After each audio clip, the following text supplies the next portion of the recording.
여러분 감사합니다.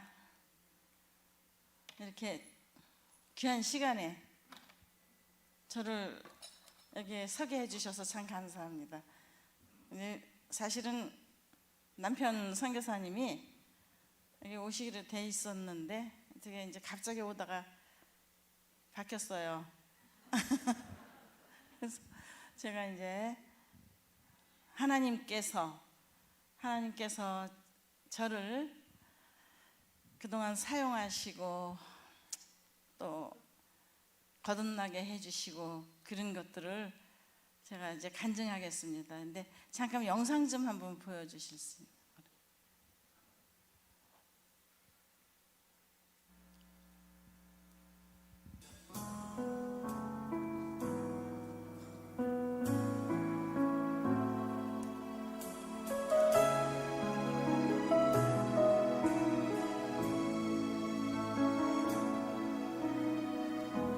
아픔 많은 세상에 주의 복음 들고 부르심 따라갑니다.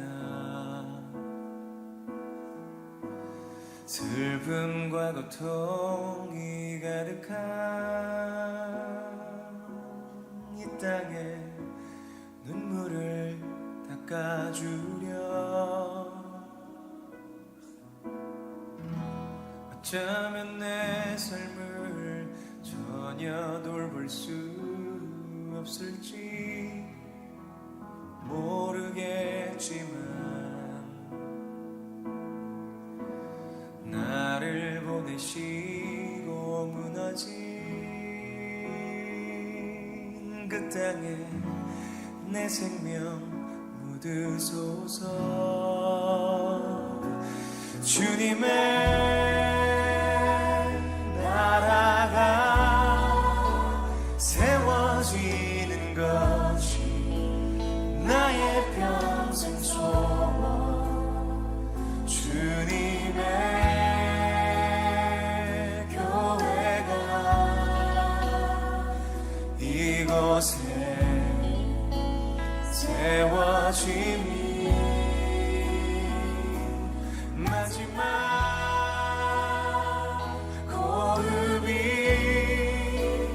끝이 날 때까지 나는 나가리. 그날에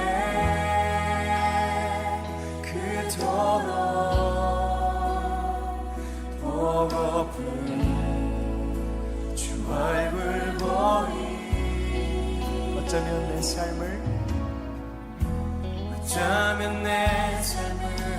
전혀 돌볼 수 없을지 모르겠지만 나를 보내시고 무너진 그 땅에 내 생명 묻으소서. 주님의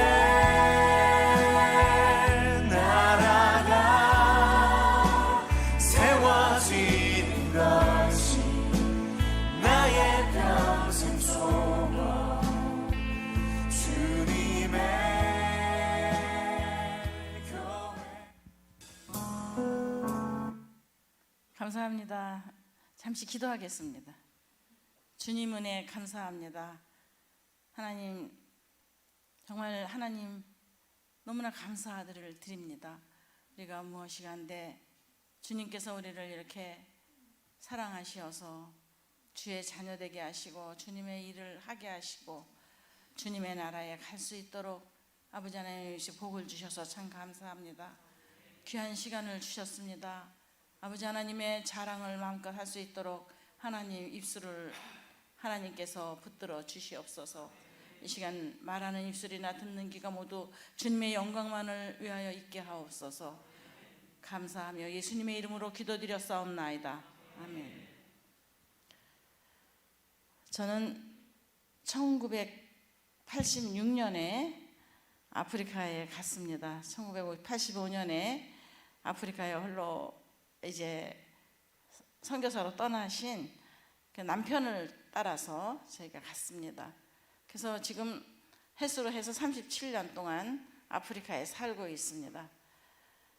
근데 제가 아까 이제 목사님께서 저를 이제 선교사라고 불러주셨어요. 맞아요. 지금은 선교사로 제가 그냥 떳떳하게 서 있습니다. 그러나 처음에 갈 때 저는 선교사의 마음으로 간 게 아니고 선교사로서 간 게 아니고 오랫동안 떨어져 살던 남편하고 한번 함께 살아보고 싶어서 아프리카에서 부르는데 아프리카보다 더 험난한 곳이라도 가보자 하는 마음으로 갔습니다.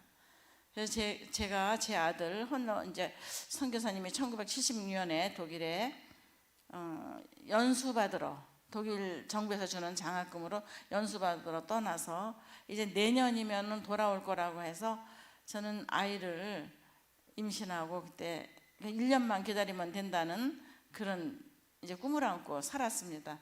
그런데 1984년에 선교사님이 한국에 오셨어요. 거기에 가서 예수를 믿지 않던 우리가 이제 거기서 우리 선교사님 예수를 영접하고 예수를 믿는 그 삶이 너무나 행복해서 그리고 너무나 감사해서 주님께 자기를 불러달라고 써달라고 하면서 하나님께서 부르심을 느끼며 그걸 간절히 소망했던 그것을 느끼며 신학을 했어요.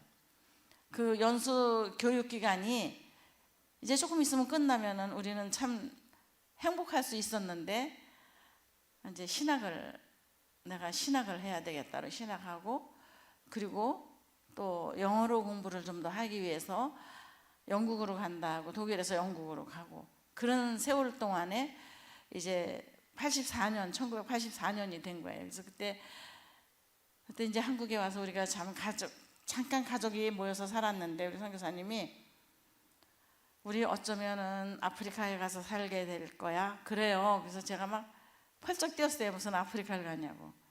근데 그때부터 아무 말도 안 해서 이제 포기한 줄 알았어요. 그리고 이제 1984년에 다시 영국으로 갔는데 85년에 제가 이제 저는 아이하고 아직 우리 아이가 그때 아빠도 못 보고 태어난 아이가 초등학교 4학년에 다니고 있었어요. 근데 제가 편지를 보낸 편지가 저한테 다시 돌아오는 거예요. 그래서 얼마나 놀랬고 얼마나 힘들었는지 몰라요. 근데 한 몇 개월 만에 아프리카에서 편지가 왔어요. 내가 아프리카에 왔다고. 근데 정말 너무 기가 막히고 저는 눈물밖에 안 나왔어요. 지금 같으면 나이도 많고 그러니까 뭐 어떻게 지냈을지. 그때는 나이도 참 어리고 그래서 막 너무 힘든 거예요. 아니 내가 하나님이 날 부르셔서 내가 신학을 하겠다. 신학을 하고 내가 영국에 가서 영어로 공부를 좀 하겠다. 그리고 영국에 가서 공부를 하고 그리고 이제 제가 그때 아프리카 가서 산다 그럴 때 펄쩍 뛰면서 한국에 살던지 아니면 유럽에 날 부르던지 그래서 함께 살자고 그랬는데 아프리카에 가서 내가 아프리카에 왔다고. 말라위, 여기 아프리카 말라위는 너무나 아름다워서 사람들이 부르기를 아프리카의 알프스라고 부른다고. 그러니까 이제 당신이 아들하고 잘 준비해서 오면 우리는 너무 아름다운 곳에서 너무 행복하게 살 수가 있다는 거예요. 처음에는 정말 눈물만 나왔어요. 그런데 세월이 지나면 시간이 자꾸 지나면서 계속 그 좋은 얘기를 들려주니까 그래 하나님이 공의의 하나님이신데 아무리 아프리카를 보내셨더라도 이렇게 우리를 고생만 하고 이렇게 떨어져 살게 하셨는데 좋은 곳에 보내셨겠지. 그러니까 76년도에 떠난 남편을 86년도에 같이 살겠다고 아프리카로 제가 아들을 데리고 떠났습니다.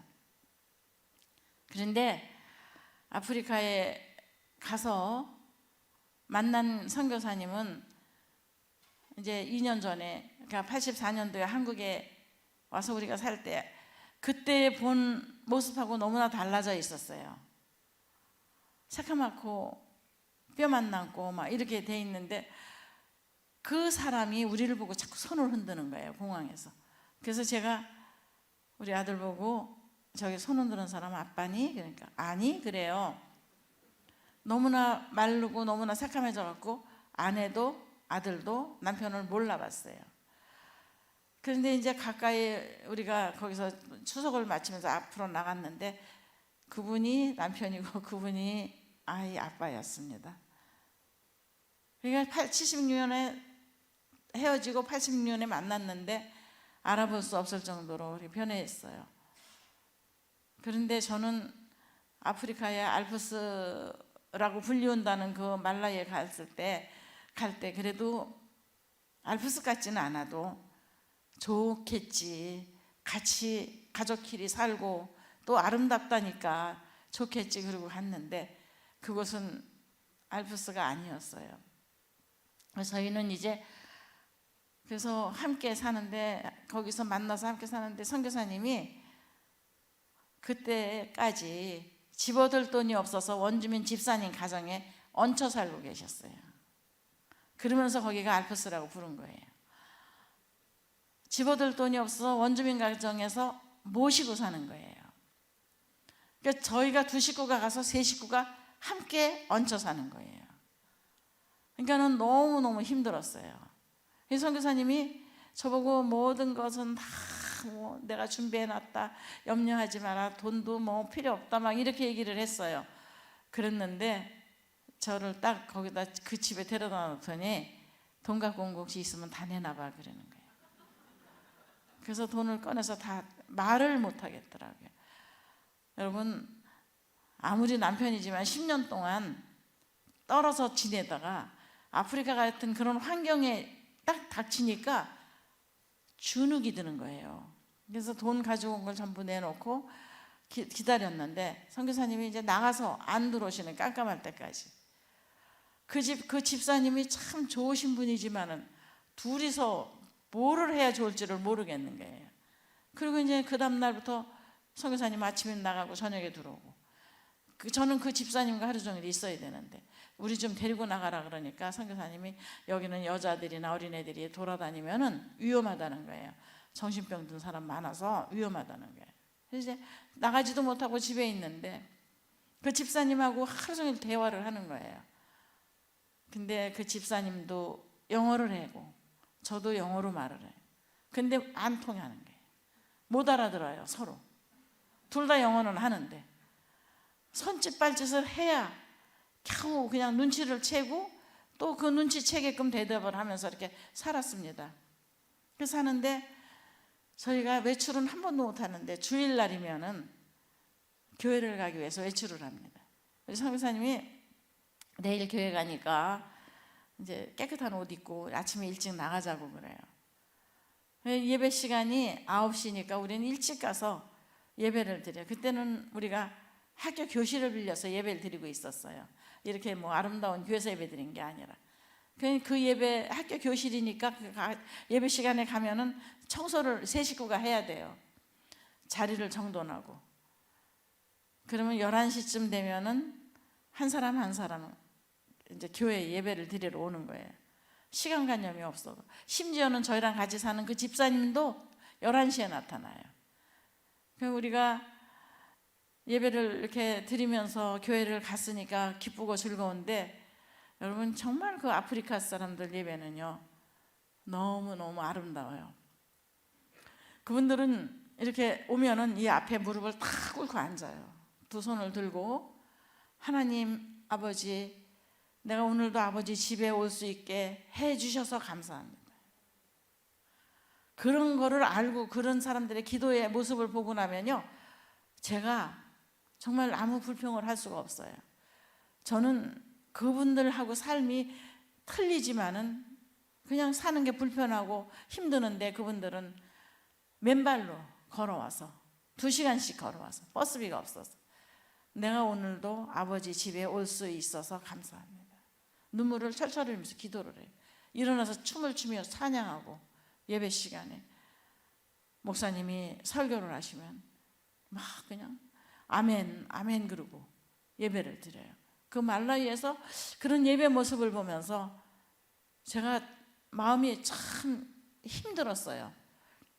이 사람들은 우린 그래도 버스 타고 갔는데 이 사람들은 버스도 못하고 걸어오고 2시간씩 걸어오고 비 오면 비를 다 맞고 걸어오고 우산이 없으니까 비닐봉지 하나 뒤집어 쓰고 머리에다가 그러고 와서 옷을 짜면은 물이 뚝뚝 떨어져요. 그럼 뚝뚝 털어서 입고 그리고 감사합니다. 하나님, 내가 오늘도 아버지 집에 올 수 있어서 감사합니다. 그러면요, 제 마음이 정말 뭐라고 해야 좋을지를 모르겠어요. 나의 그 일주일 동안 살면서 그 집사님 가정에서 불편하고 그냥 마음속에 꽉 차있던 불평 그것들만 세우고 살았는데 이분들은 그렇게 사는 걸 보고 막 힘든 거예요. 근데 어느 날 우리 선교사님이 내일은 우리가 대골 같은 우리 집으로 이사를 갈 테니까 짐을 다 싸고 자라는 거예요.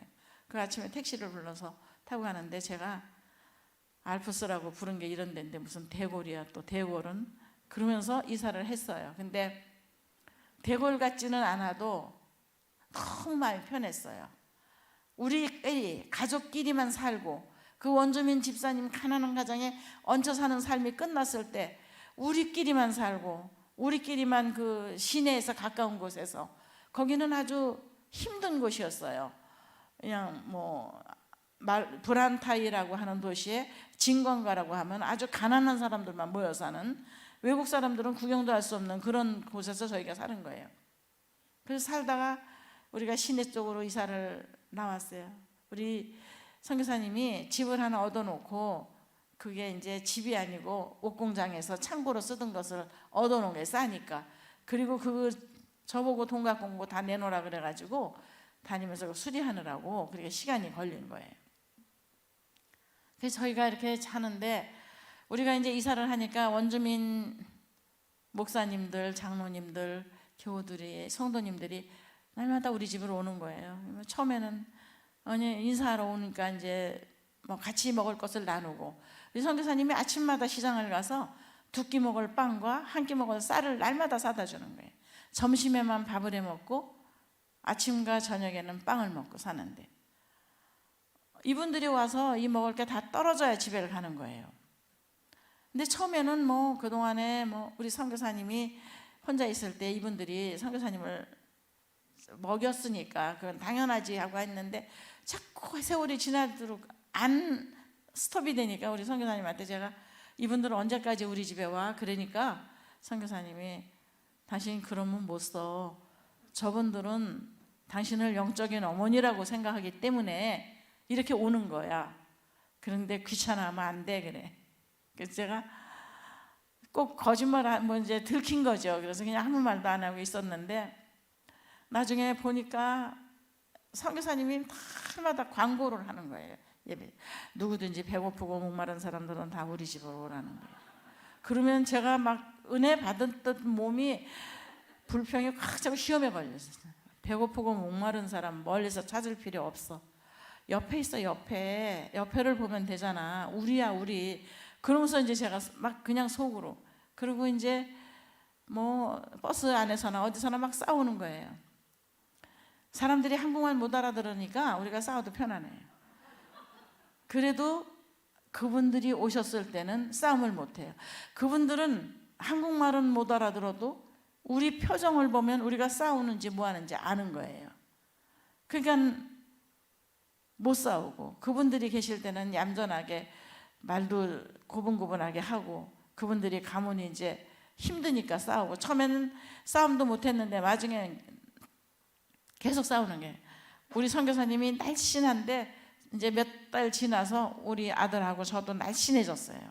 먹지를 못해갖고 그러고 사는데 그 사람들이 목사님이라고 그러고 장로님이라고는 하지만 신발도 없이 맨발로 다 찢어진 옷을 입고 와가지고 저희 집에 그냥 여기저기 앉으면은 제가 그게 그냥 때로는 힘든 거예요.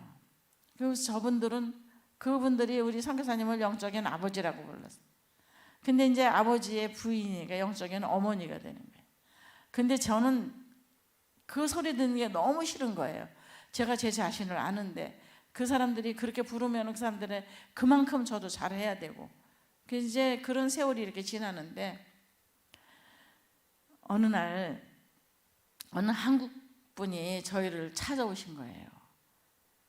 거기서 한국 대사님을 비롯해서 한국 사람들이 몇 가정에 사는데, 그분들이 한국 그 대사관에서 국경일 파티에 모이면은 누구든지 여기 한국 선교사님이 한 사람 들어왔다는데 도대체 못 만나니까 누구든지 만나면 대사관에 좀 오게 하라고, 대사관에 신고를 해야 돼요.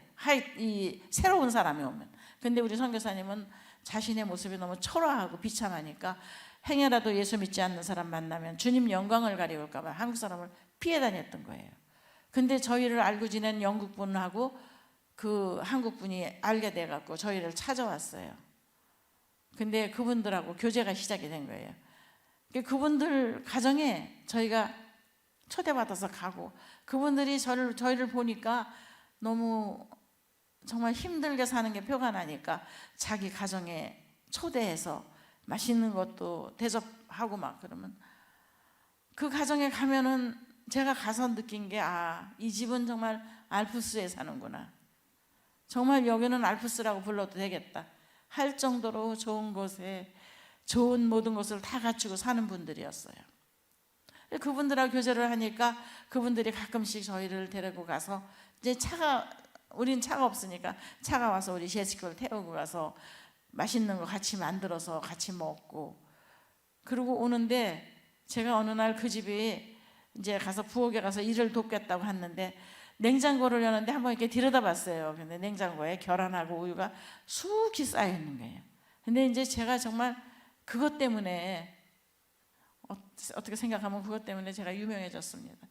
우리 아들 계란 한 개, 우유 한 컵 먹이고 싶어서 그거 가지고 싸우다가, 그거 가지고 얼마나 싸웠는지 몰라요. 그 집에서 와가지고. 근데 우리 선교사님이, 제가 그 집이 그 우유하고 아이들이 계란하고 이렇게 먹는 거를 보고 우리 아이 그것만 좀 먹이자 그랬어요. 근데 우리 선교사님이 대답을 안 했어요. 그래서 나중엔 제가 안 먹여도 좋으니까 대답 좀 해달라고 그랬어요. 못할 걸 왜 대답하느냐고. 그러면서 대답을 안 하고, 저희가 그날 엄청 싸웠어요. 싸우는데 우리 선교사님이 저보고, 당신 여기 왜 왔느냐 그래요. 선교사의 아내로 왔으면 선교사로 온 거다. 선교사의 아내는 선교사, 선교사의 가족은 선교사다.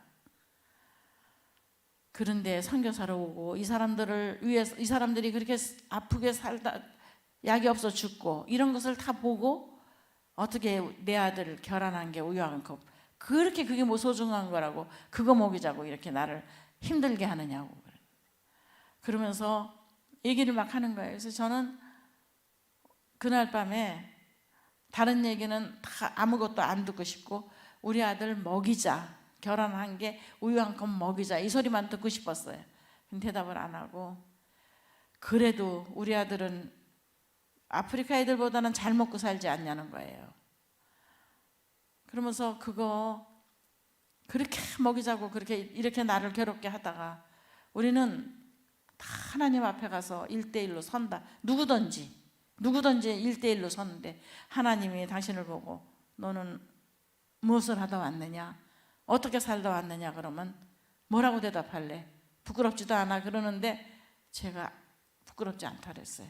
그리고 계란 한 개, 우유 한 컵을 먹일 수 없는 것이 아들한테, 그것이 선교사의 생활이라면 나는 선교사 포기하겠다 그랬어요. 그리고 나를 보내라고, 한국으로 보내면은 내가 돈을 벌어서 당신의 선교비를 보태주겠다고, 도와주겠다고, 돈을 보내겠다고. 근데 대꾸를 안 하고 그다음부터는 저를 피해 다녀요. 저하고 눈도 안 마주치고, 사람들이 오면은 그분들하고만 그냥 얘기를 하고, 그분들이 떠나고 나면 뭐 바쁘다, 저를 피해 다니는 거예요.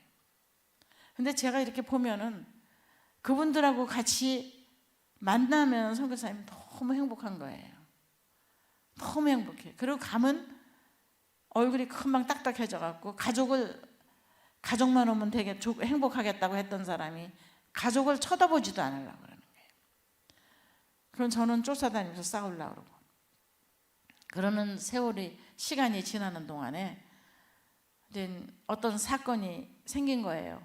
선교사님이 어느 팔롬베라고 하는 지역에 집회를 인도 3일 동안 부흥회를 갔다가 오는데 결혼을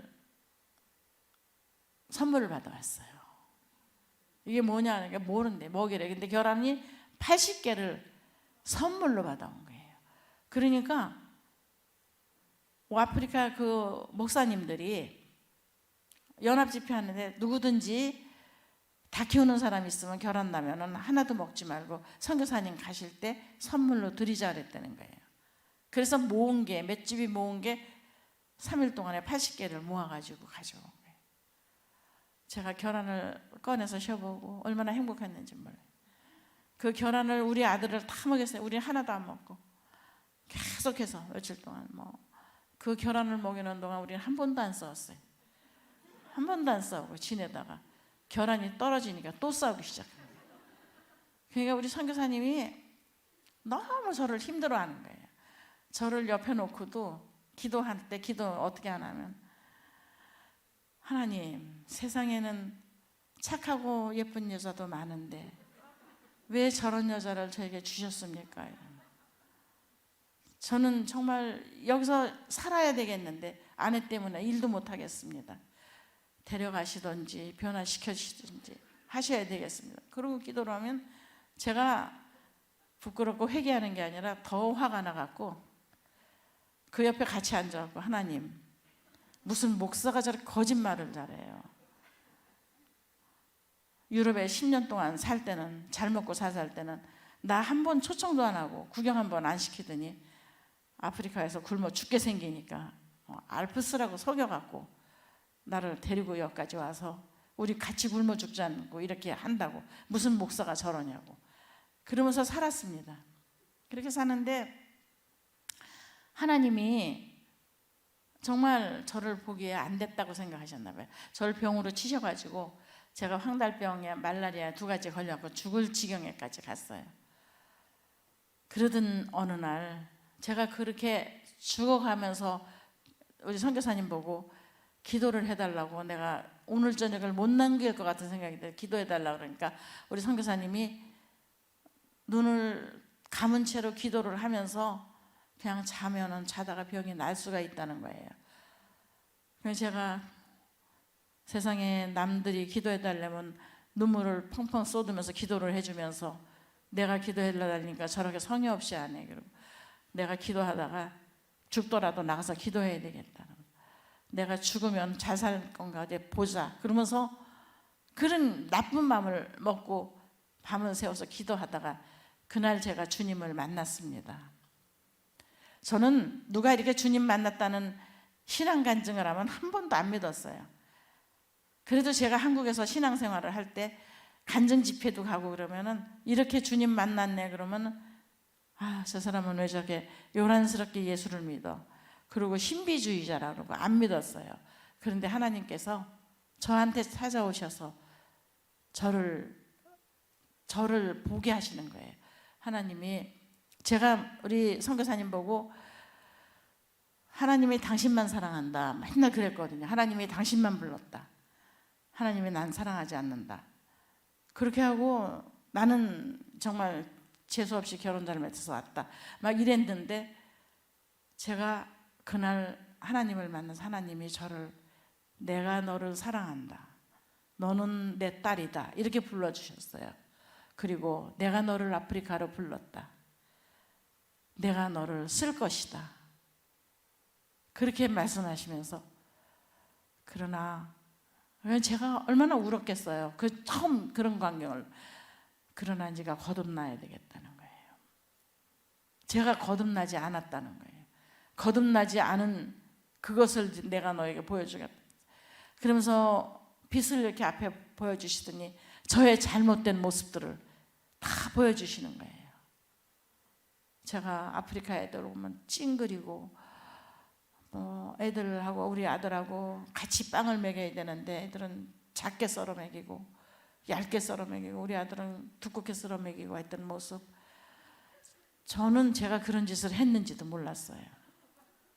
밥을 떠서, 밥을 한 끼밖에 못 해 먹으니까 밥을 떠서 감추는 모습 이런 걸 보여주는데 제가 너무너무 가슴이 아파서 울었어요. 울기만 하고 제가 하나님 좀 잊어버려 달라고, 저 잘못한 거, 저도 잘했던 거 있으니까 그런 것 좀 기억해 달라고 막 울었어요. 근데 하나님이 너는 네 아들을 사랑해서 먹을 것을 감추고 나눠 먹기를 싫어했지만 나는 너를 사랑하고 네가 사랑하는 네 아들을 내가 사랑해서 내 아들을 십자가에 달았다 그러시. 근데 그때는 정말 내가 미칠 것 같더라고요. 밤을 새워서 울었어요. 밤을 새워서 울었어요. 근데 누가 어깨를 툭 치는 거예요. 당신 도대체 왜 이래? 그러는 선교사님이 우리 새벽 기도를 하러 나왔다가 하도 울고 있으니까 그냥 새벽이 된 거예요. 제가 제가 그냥 울면서 뭐라고 그러더라는 거예요. 하나님이 내가 너를 사랑한다. 근데 제가 맨날 하나님이 당신만 사랑한다. 내가 너를 아프리카로 불렀다. 하나님이 당신만 불렀다. 이렇게 했던 것을 하나님께서 저한테 다 이해를 하게끔 해주신 거예요. 그냥 너무 감사해서 울면서 내가 너를 쓸 것이다. 울면서 그러고 있는데 선교사님이 새벽 기도를 하러 나올 때까지 제가 그러고 있었던 거예요. 근데 선교사님을 보니까 남편이지만 제가 그 앞에 저를 나타낼 수가 없어요. 너무 죄가 많아가지고 선교사님이 여기 좀 앉으라 그러고 의자에 앉은 다음에 그 밑에 무릎 꿇고 앉아서 울었어요. 나를 용서해 달라고. 나는 당신의 너무나 나쁜 아내였다고. 선교사님은 이게 무슨 일인가 싶어갖고 저를 끌어안고 울면서 할렐루야 할렐루야. 저희 그리고 아침이 됐어요. 근데 제가 마음이 너무 편안해진 거예요. 그리고 저는 목사의 아내가 돼서 선교사의 아내가 돼서 선교사로 아프리카에 와서 제가 거듭났습니다. 거듭났어요. 세상이 달라진 거예요. 아무것도 변한 건 없는데 제 마음이 달라진 거예요. 그래서 제가 내가 하나님께 뭘 드리고 싶은데 너무 가난한 사람이 드릴 게 없는 거예요. 그래서 황달병 말라리아 고치겠다고 먹던 약을 쓰레기통에 다 버렸어요. 우리 선교사님이 왜 이러냐고 쓰레기통을 뒤져갖고 다 꺼내내는. 우리가 약을 먹으면서 그래도 기도하자 그랬는데 제가 하나님이 내가 너를 사랑한다. 내가 너를 아프리카로 불렀다. 이 말씀하신 게 너무 감사해서 이까지 약 먹지 않고 데려가시면 가고 혹시 살려주시면 내가 생명 걸고 주님 일을 하지 하면서 약을 다 버렸어요. 괜찮다고. 그리고 달력이 지금도 아프리카는 이렇게 한 장에 12달 다 있는 달력을 써요. 제가 이렇게 동그라미를 100개를 했어요. 이 100일 동안 2끼는 내가 금식을 하고 한 끼만 먹고 철야 예배를 하리라. 막 마음이 뜨거우니까 뭐를 해야 좋을지 모르겠어요. 횡설수설하면서 그렇게 했는데 제가 그렇게 하는 동안에 제가 몸이 달라지는 거예요. 우리 선교사님은 늘 옆에서 염려스러운 모습 저를 바라보는 거예요. 근데 이제 제가 저를 데리고 병원에 갔어요. 제가 병원에 좀 가보자 그랬더니 병원에 가니까 의사가 저를 보더니 깜짝 놀라는 거예요. 당신은 아직까지 살아있었냐고. 그 의사가 인도분인데 저를 한 번도 돈을 저한테 받은 적이 없어요. 돈도 안 받고 약을 주고 치료해 주고 검사해 주는데 안 오니까 죽어서 안 오는 줄 알았다는 거예요. 그래서 죽었는데 처음에 좀 생각을 했대요. 안 됐다고. 근데 살아있다고. 저를 검사하더니 또 놀라는 거예요. 무슨 약을 먹었길래 이렇게 다 2가지 병에 다 치료를 받았냐는 거예요. 저는 그때부터 지금까지 얼마나 건강한지 몰라요. 너무 건강해갖고 정말 열심히 주님의 일을 했어요. 그런데 제가 이제 환경이 변한 거는 없어요. 근데 마음이 변하니까 마음이 그리 행복했어요. 근데 이제 우리 세 식구가 아침에 식사를 하는데 우리 아들이 갑자기 울다가 이렇게 밥을 먹다가 울면서 이렇게 빵을 밀어놓더니 막 우는 거예요. 흐느껴 울면서 엄마 나 이렇게 살고 싶지 않아. 아빠는 왜 이렇게 가난하세요? 딴 선교사님들은 안 가난한데 아빠는 왜 이렇게 가난하세요? 왜 우리는 이렇게 가난하게 살아야 되고 왜 차도 못 사고 이렇게 사냐고. 나도 학교 가고 싶다고. 학교를 못 보내는 거예요. 돈이 없으면 보내면 쫓겨오니까 가다 말다 이렇게 사는데 그런 생활이 자존심이 상했던가 봐요. 그래서 막 우는데 우리도 그냥 식사 시간에 더 이상 빵을 못 먹겠는 거예요. 가만히 있으니까 점점 더 흐느껴 오는 거예요. 그래서 제가 일어나서 저희 아들을 머리를 이렇게 끌어안고 울지 말라고 그랬어요. 했더니 한국 가자는 거예요. 엄마 우리 한국 가자는 거예요. 그래서 우리는 한국 가면 안 돼. 여기서 살아야 돼. 그러니까 막 흐느껴 울면서 나는 이렇게 살기 싫고 여기 싫다는 거예요. 제가 우리 아들 보고 너는 이 다음에 커서 다른 건 다 해도 좋은데 선교사는 하지 마라 그랬어요. 그랬더니 우리 아들이 엄마 걱정하지 마. 죽어도 안 할 거니까 걱정하지 마. 그래갖고 제가 또 회개를 막 하고 우는 거예요. 하나님, 제가 제 생명을 다 드리고 우리의 삶이 모두 정말 주님의 앞에 녹아지는 삶이 되겠다고 해놓고 이 가난한 게 싫어서 아들 보고, 하나밖에 없는 이 아들 보고 주의 종이 되지 말라고 이렇게 입술로 또 범죄했습니다. 울면서 아이를 끌어안고 막 우는데 우리 선교사님이 우리 둘을 같이 끌어안고 하나님, 오늘 우리를 데려가세요. 우리 세 식구를 데려가세요. 그러는 거예요. 그러면서 방으로 들어가서 방에 가서 하늘 가는 밝은 길이 내 앞에 있으니, 그런 찬양, 우리가 제일 잘 부르던 찬양이에요. 찬송가를 막 부르는데 제가 마음이 위로가 되는 거예요. 그래, 그 아들을 두드리면서 하늘 가는 밝은 길이 우리 앞에 있는데 이까짓 거 학교 못 가면 어때? 그러면서 제가 막 그랬어요. 그리고는 방에 들어가서 우리 선교사님 옆에서 가만히 앉아 있다가 나중에 우리 선교사님이 목이 메서 그 찬양을 막 하는데 손 붙잡고 나왔어요. 손 붙잡고 나와서 우리 이러지 말자고 기도하고 이까짓 거 우리가 다 견딜 수 있지 않냐고 그러고 나와가지고 그렇게 저희가 이제 그런 생활이 조금도 나아지지 않았는데 제 마음이 달라지니까 선교사님이 왜 여기가 알프스라고 하고 불렀는지 이해가 되는 거예요. 아, 알프스는 스위스에 있는 게 아니고 내 마음이 천국이면 어디에 살든지 그것이 알프스구나. 제가 그것을 이제 배웠습니다. 그리고 깨달았어요. 그리고 나도 알프스에 있다고 생각을 하면서 살았습니다.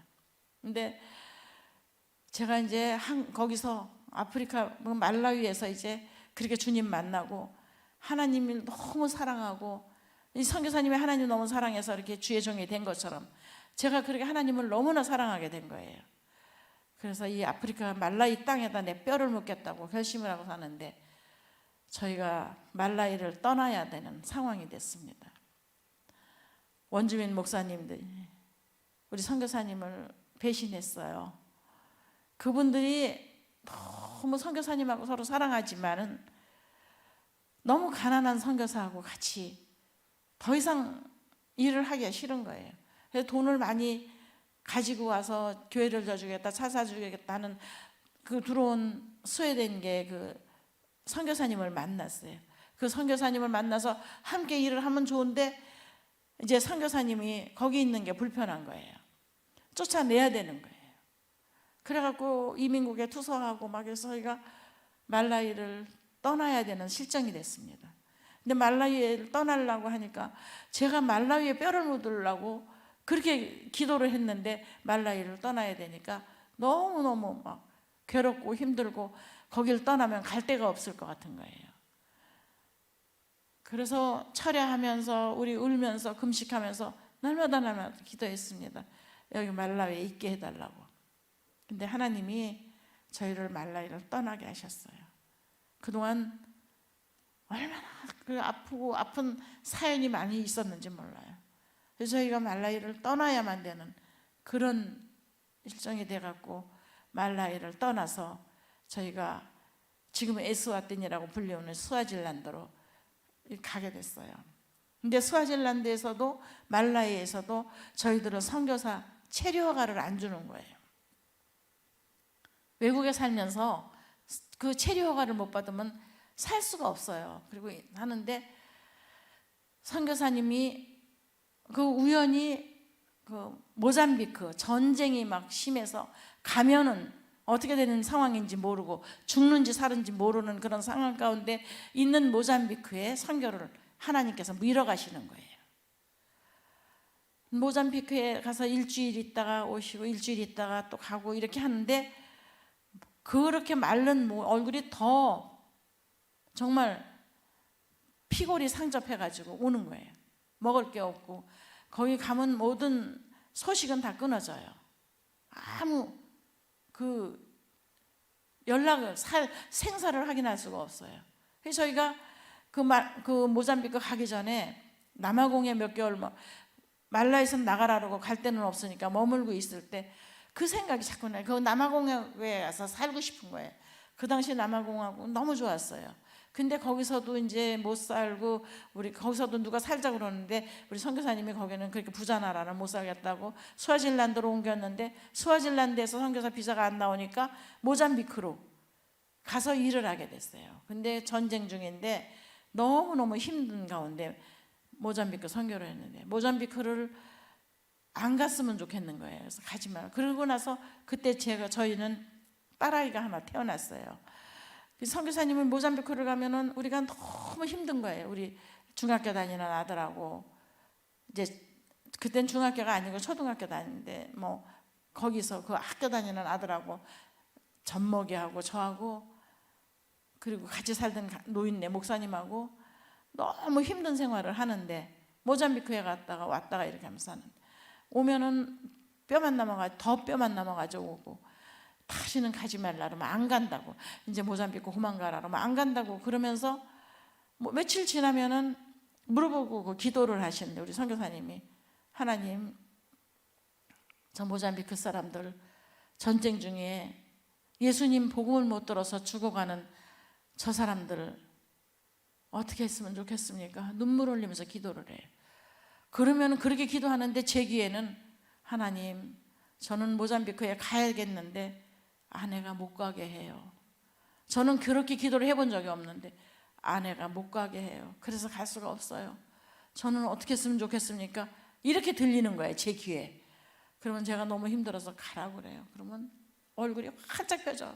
그렇지, 가는 게 좋겠지. 당신이 모잠비크 가는 게 우리가 다 사는 길이라고 이렇게 하면서 말라위에서 떠나올 때보다 더 가슴이 아프고 더 두렵고 더 힘든 생활을 하고 있는 거예요. 그렇게 시작한 모잠비크가 교회가 지금 300개가 넘는 교회가 개척이 돼 있습니다. 얼마나 하나님께 감사한지 몰라요. 그리고 저의 아들 죽어도 선교사는 안 되겠다던 저희 아들이 지금 목사가 됐어요. 그리고 그 모잠비크 전쟁통에 아빠가 왔다 갔다 할 때 말 배우기 시작할 때부터 아빠 살려달라고 그 눈물을 흘리고 두 손을 모으면서 기도하던 애도 지금 대학교에서 가르치는 교수가 됐습니다. 저희들이 하나님께서 얼만큼 크게 쓰셨고 얼만큼 복을 주셨고 지금 얼마만한 일을 하고 있는지 얘기하려면 오늘 밤 다 세워도 저는 얘기를 다 끝낼 수가 없어요. 지금 여기 정해진 시간에 제가 조금이라도 더 이렇게 말라위, 모잠비크 그리고 스와질란드 이런 생활을 제가 얘기를 하고 싶은 거예요. 그래서 얘기를 하는데 아까 그 대학교 세워지는 모습 보셨지요? 나중에 스와질란드에서 체류허가 받아갖고 저희가 스와질란드에서 교회를 개척하고 초등학교, 중고등학교 그리고 대학교를 세웠습니다. 그리고 남아공화국에 또 신학교를 세우고 여기에 정말 너무 많은 일들을 이 순복음교회에서 하셨습니다. 여러분 지금 모르시는 분들 너무 많을 거예요. 저희가 학교를 세우는 일, 교회를 건축하는 일 순복음교회에서 많이 하셨습니다. 처음에 교회를 건축을 못해서 울면서 교회 건축을 하게 해달라고 기도할 때 순복음교회에서 한꺼번에 교회 10곳을 건축해 주셨어요. 건차를 사주시고 저희 선교가 이렇게 시작이 됐습니다. 그런데 옛날에는 정말 순복음교회에서 다 하니까 우리 오면은 기도 제목 들고 여기 제일 먼저 왔습니다. 근데 이제 지금은 저희도 이제 그렇고 교회도 그렇고 너무 힘든 상황이 이렇게 코비드로 해서 이렇게 되니까 저희가 한국에 와도 교회에 오는 것을 조금 힘들어요. 그래서 쓸데없는 얘기 할까 봐. 근데 저희는 사실은 너무나 잘 지내고 있습니다. 저는 여러분들 다 오셔서 순복음교회 한 그 발자취를 한번 보셨으면 좋겠어요. 우리 목사님, 사모님, 장로님들 전에는 여러분들 오셨어요. 오셔서 순복음교회가 무엇을 했는가 흔적이 다 있어요. 신학교에 또 사임고등학교 이런 학교들에 다 이 교회의 흔적들이 있습니다. 그런데 너무나 많은 분들이 이걸 잘 모르시고 계시는 것 같아요. 오신 분들은 보셨을 거예요. 그런데 또 코비드로 인해서 너무 오랫동안 이렇게 여러분들 못 오셨기 때문에 좀 못 보고 계시고, 저희가 또 코로나 바이러스 걸려갖고 죽음의 사망의 골짜기를 헤매다가 살아났습니다. 하나님께서 저희들이 정말 너무 힘드는데 우리 선교사님이 심장 수술을 했기 때문에 그 코로나 바이러스 걸릴 때 굉장히 위험했어요. 근데 선교사님이 나아지면서 나중에 제가 위험해졌어요. 그래서 정말 우리 선교사님이 눈물로 기도하고 밤새워서 기도해갖고 제가 살아났어요. 그래서 제가 그런 얘기를 해요. 하나님이 당신을 아직 더 쓰실 텐데 그 옆에 있는 아내가 없으면 일하기가 힘들겠다 하고 살려주신 건 난 덤으로 살려주셨다고 웃으면서 얘기를 합니다. 제가 지금 이렇게 얘기를 지금 뭐 어떻게 두서없이 하는 것 같아요. 그런데 제가 무슨 여기서 말을 2시간, 3시간을 한다 한들 여러분들이 어떻게 믿겠어요. 근데 오셔서 눈으로 한번 보시기를 원합니다. 그래서 보시고 자부심도 가지시고, 아, 우리 교회가 이렇게 큰 일을 했구나, 이런 마음도 가지시고 자랑스럽게 생각하시고 그것을 눈으로 기쁘게 보아주시기를 원합니다. 그래서 제가 이제 여기서 그만 마치고 우리 선교사님이 여기 잠시 나오셔서 제가 이제 하지 못한 얘기를 하실 것 같습니다. 감사합니다.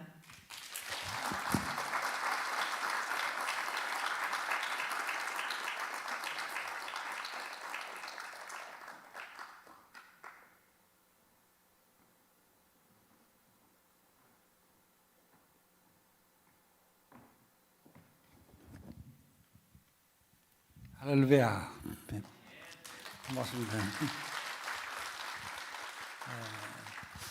저는 부부 관계가 항상 집사람이 마음에 안 들어가지고 항상 하는 이야기가 당신은 기름이고 나는 불이다. 우리는 안 만나야 될 사람들이 만나가지고 당신도 고생하고 나도 고생한다. 이제 그렇게 살아왔는데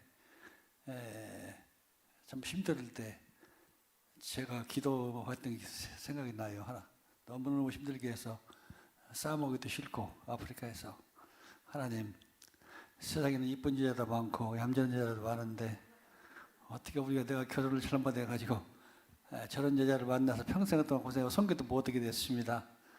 살리시든지 변화시켜 주셨는데, 근데 하나님 기도 응답해 주셨어요. 변화시켰습니다. 오늘 새벽에 5시에 기도하러 나오는데 막 울고 있는 거예요. 무슨 일인지 몰랐죠. 좀 기다렸다가 안 일어나서 어깨를 치니까 갑자기 저를 보고 의자에 앉으라고. 그래서 무슨 일인가 하고 의자에 앉았더니 눈물을 흘리면서 내가 잘못했다고 회개를 하더라고요. 하나님은 참 불가능한 사람도 변화시키는구나.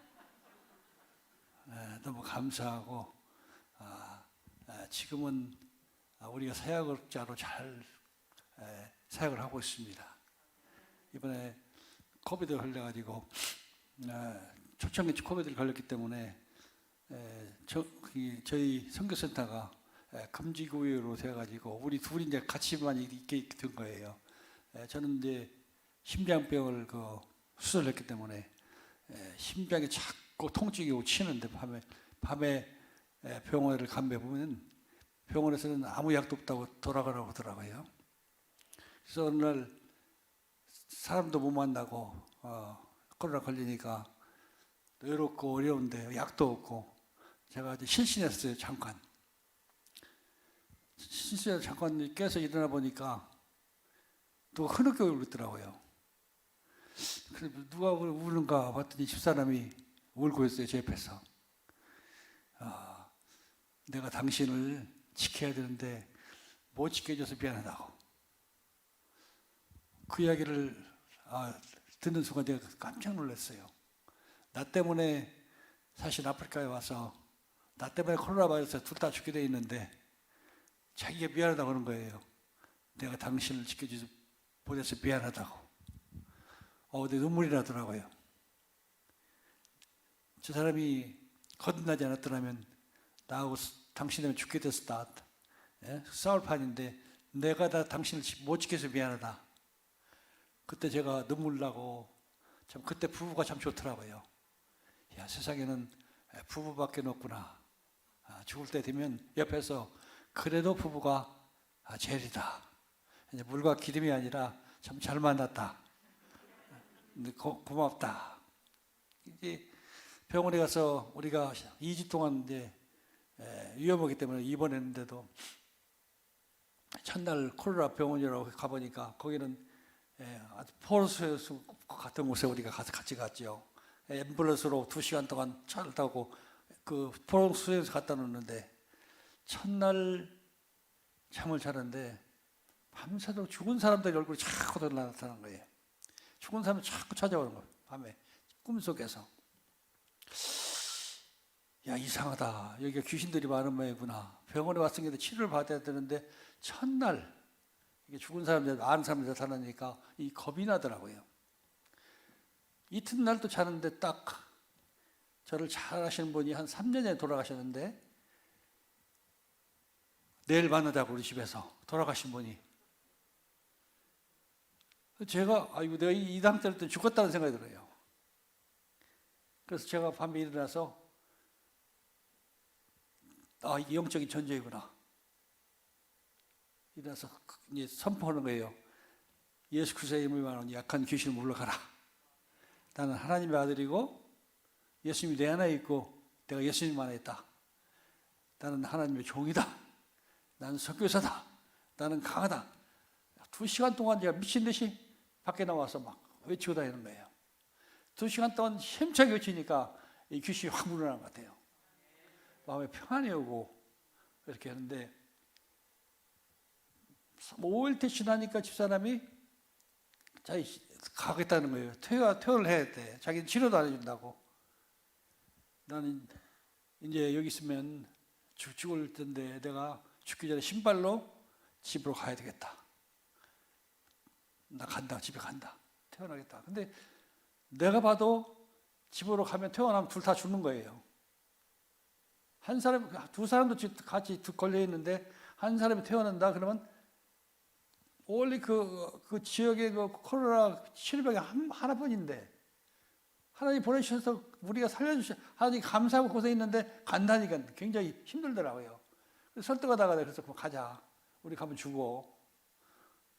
둘 다 죽는다. 그런데 다행히도 하나님께서 그 다음날 그 아들을 통해서 아들이 절대 반대하고 또 딸이 전화할 때 절대 반대하고 한국 의사가 나오면 죽으니까 나오지 말라고 그래서 거기서 참 우리가 힘든 생활을 했습니다. 그러니까 제가 좀 상황이 심하니까 병원에서 저를 집중적으로 치료하는데 어느 날 갑자기 이제 문제가 생긴 거예요. 밤에 병원에서. 거기는 10시만 되면 의사도 간호사도 아무도 없어요. 새벽 5시까지.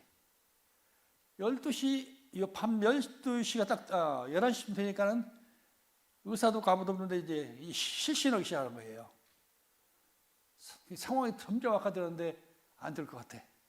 그래서 저 병원에 전화를 했어요. 빨리 좀 오라고, 위험하다고. 그랬더니 1시간이 됐는데 아무도 안 와요. 우리가 불러면 와야 되는데, 그래서 내가 전화로 이렇게 사람 죽게 돼 있으면, 사람 죽는다고 부르면 와야 되는 거 아니냐. 우리 한국 같으면 이렇게 앉는다. 만약에 오늘 잘못 죽으면 내가 이것을 분명히 다 이야기를 할 거다. 환자가 아파서 지금 실신 상태에 있는데 경찰한테 전화를 해야 되냐. 이거 정말 문제가 생기면 분명히 될 문제가 될 거다. 언론에도 이야기하고 신문에 이야기하고 보호사부에게 해서 이런 걸 꼭 호소하겠다. 그랬더니 그날 11시에 앰뷸런스 막 의사들이 오고 가스가 난리가 난 거예요. 와서 치료를 막 하고 하던 도중에 제가 전화 한 통화를 받았어요. 어떤 목사님이 우리 같이 일하는 현지 목사님이 저한테 전화를 하면서 성사님 오늘 저녁에 사모님을 데려가려고 마귀가 그러는데 내가 보니까 하나님이 같이 가신다고 하니까 염려 마세요. 의사들은 와서 막 치료 받고 그러는데 그러면서 걱정하지 마시라고. 지금 위험하지 않느냐고. 간호사들, 막 의사들이 와 있는 상황에서 그런 전화를 받으니까 위로가 되는 거예요. 한 30분 후에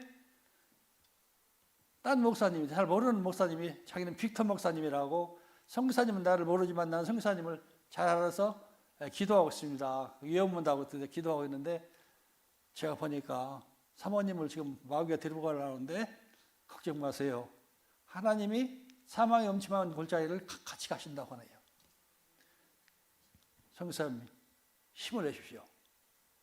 그런데 하나님께서 그날 사망의 엄침한 골짜기를 지나게 하시더라고요. 그래서 우리 여러분이 그때 기도 많이 하셨을 거예요. 하나님한테 얼마나 감사한지, 제가 그때 살려자라고 얼마나 기도를 많이 했는지 미친 듯이 밤에 1시에 일어나서 막 기도를 하고 다니니까 간호사가 와서 왜 그러냐고, 밤에 지금. 그래서 내가 내 집사람을 살려달라고 기도하고 있는 중이라고. 그 정도로 기도했는데 그 기도 때문에 지금 같이 사는데 부부가 참 좋더라고요. 그때 우리는 무척 가까워졌어요. 그때 우리가 무척 가까워졌어요. 우리 못 하는 말이 많고 참 마음적으로 힘들 때도 있는데 그때 참 가까워져가지고 가끔 그런 얘기를 해요. 야, 우리가 같이 죽으려다 같이 살아났으니까 열심히 오래 살아가고 열심히 섬겨하자고.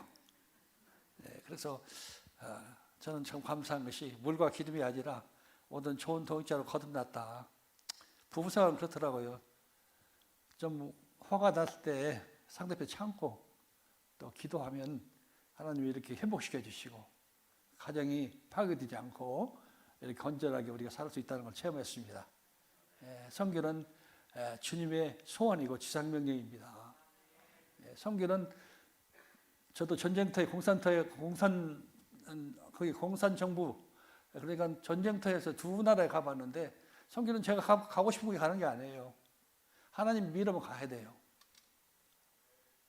선교는 내가 하고 싶은 데 가서 내가 하고 싶은 일을 하는 게 아니라 하나님이 하시고 싶은 일, 하나님이 시키는 일을 해야 그게 선교더라고요. 그래서 초창기에 우리가 세계에서 가장 가난한 선교사였잖아요. 너무 먹을 것이 없어서 배가 고파갖고 제가 폐병에 걸려가지고 기침이 나갖고 도저히 어려웠어요, 상태가. 15kg도 빠지고 어려운 상황에서 죽을 고비를 넘기고 또 추방당하고 그런 도중에 하나님한테 제가 기도했거든요. 하나님, 저를 치유해 주시고 저에게 먹을 것을 제공해 주시면 제가 국적을 바꾸겠다고 그랬어요. 그냥 하나님이 그걸 2년, 3년 후에 들으셨는지 저희들이 형편이 나아지고 좋아져서 저희들도 국적을 바꿨습니다. 저는 한국 사람이 아니에요, 지금. 아프리카 사람이에요.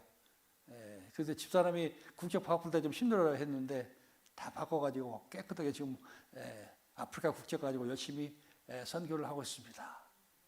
하나님은 그 비전대로 움직이면, 그의 뜻대로 움직이면 큰 축복해 주시더라고요.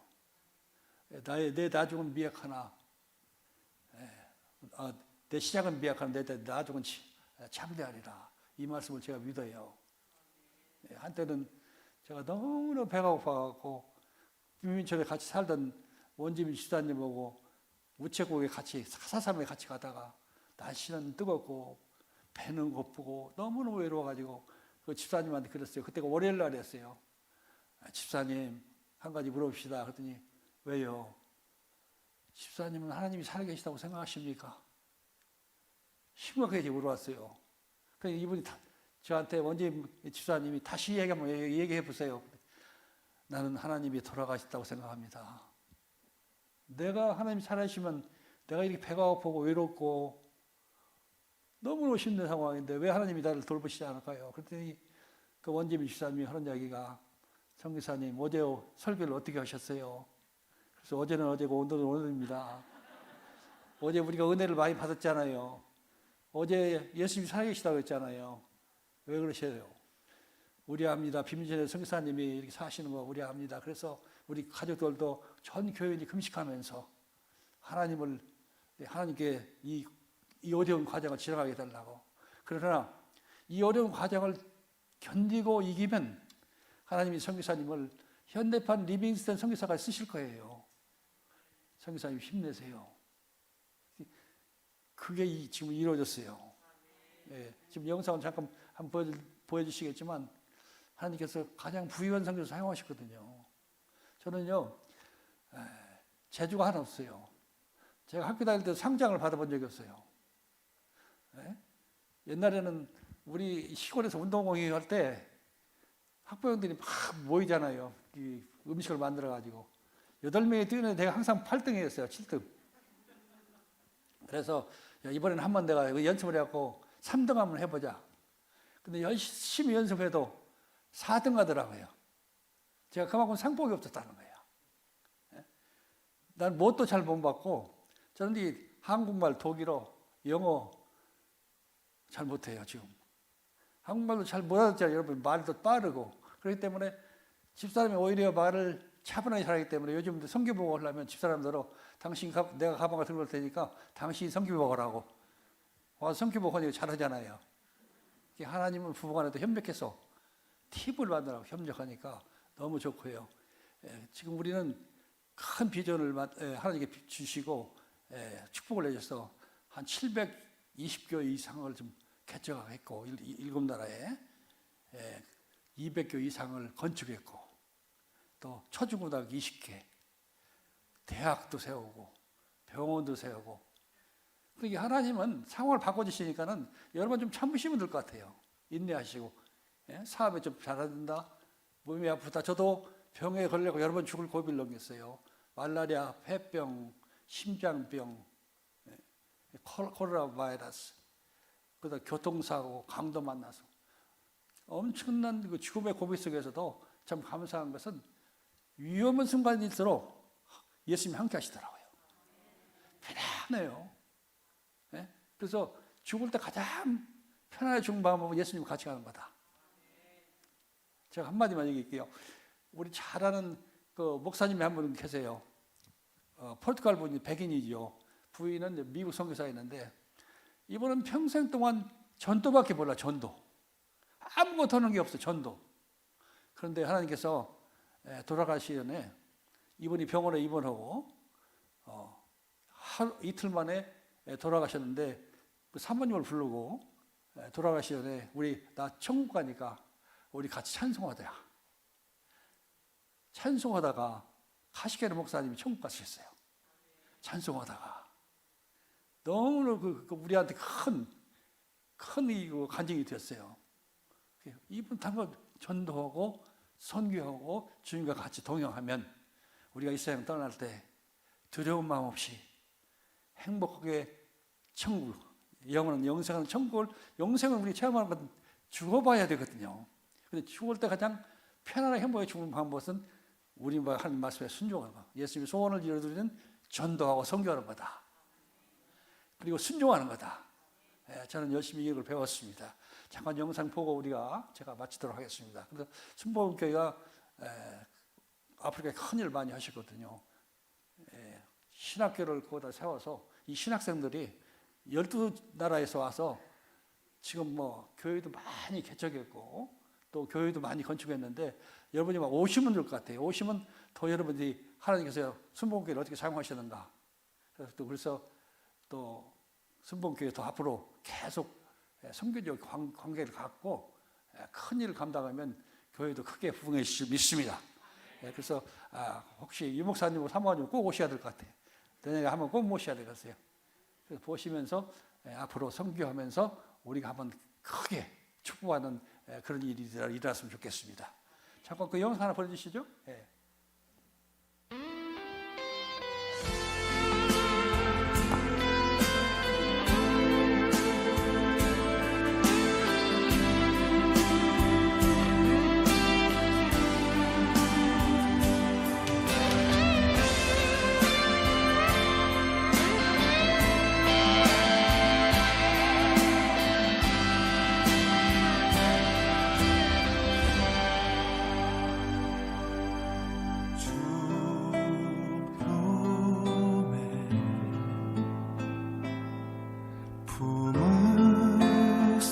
품으소서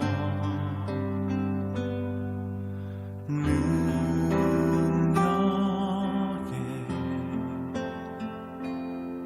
발로 덮으소서 거친 파도 날 향해 와도 주와 함께 나 폭풍 가운데 나의 영혼 잠잠하게 주를 보리라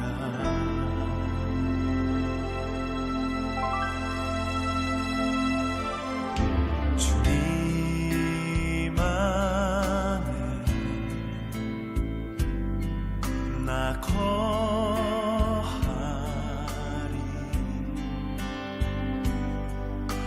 주 능력 나 잠잠히 믿네 거친 파도 날 향해 와도 주와 함께 날아오르리 폭풍 가운데 나의 영혼 잠잠하게 주를 보리라 거친 파도 날 향해 와도 주와 함께 날아오르리 폭풍 가운데 나의 영혼 잠잠하게 주를 보리라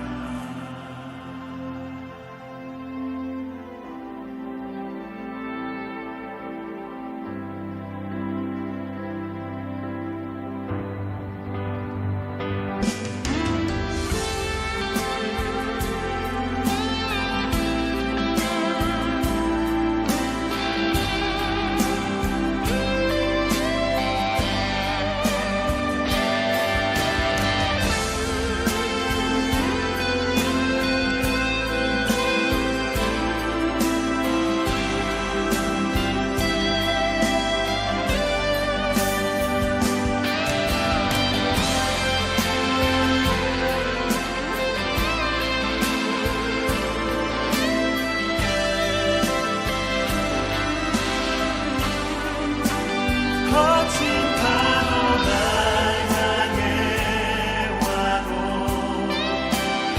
주와 함께 날아오르리 폭풍 가운데 나의 영혼 잠잠하게 주를 보리라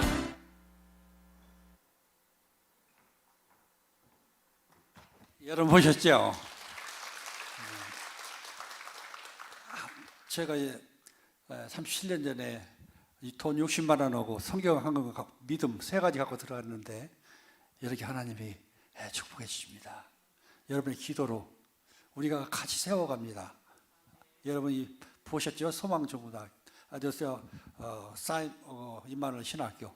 여러분들이 세우셨거든요. 설립하셨거든요. 학생들 많이 거기 배출돼 가지고 지금 한 10나라에서 그 학생들이 교회를 개척해서 일을 하고 있습니다.